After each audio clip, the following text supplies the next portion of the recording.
Во 4 од 6 општини на истокот победник е ВМРО ДПМН во вториот круг од локалните избори. Освен во Виница и Кочани, каде победата беше убедлива, драматичен изборен ден вчера имаше во Пробиштип, Чешиново, Облешево, Македонска Каменица и Зрновци. Кандидатите на владачката партија Владко Грозданов и Митко Костадиновски беа убедливи во Кочани и Виница, бидејќи Грозданов победи со 1454, а Костадиновски со 1129 гласа разлика.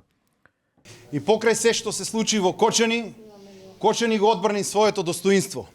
Покажа дека е со иднина, со желба за мир и просперитет, а не за револуција и за омраза. Ова не е моја победа, ова е победа за нацијата, ова е победа за сите нас. Ние покажавме дека со срце за Кочани и без пари кампања, борејќи се против партиските машинерии подпомогнати од нивни финансиери, покажавме историски резултат. Се надевам дека ова ќе биде порака до идните генерации да се борат за Кочани, бидејќи само со борба за нашиот град ќе покажеме дека младите имаат шанса и перспектива да направат нешто. Меѓутоа, мали резултатски разлики во гласовите помеѓу победниците и поразените имаше во останатите 4 општини.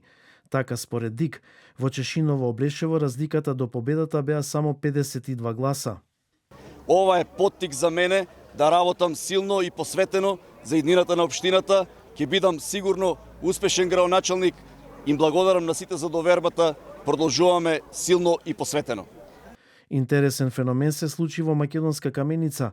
На локалните избори во кои на ниво на држава победи ВМРО ДПМН, во Македонска Каменица победи кандидатката на СДСМ Сонја Стаменковска, со што му се реваншираше на досегашниот градоначалник Димчо Атанасовски за поразот на претходните локални избори во оваа рударска општина.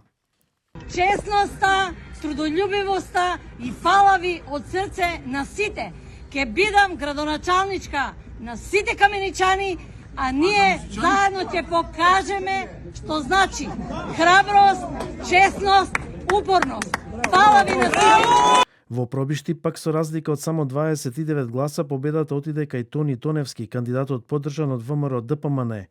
Единствена промена во резултатот од гласањето од пред 2 недели имаше во најмалата општина на истокот.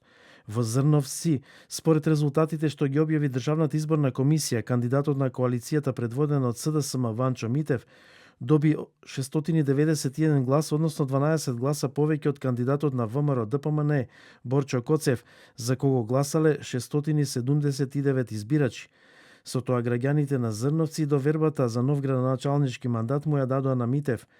Она што е карактеристично за вториот круг во општините од истокот е регистрираната поголема излезност на гласачите во однос на првиот круг од локалните избори 2025.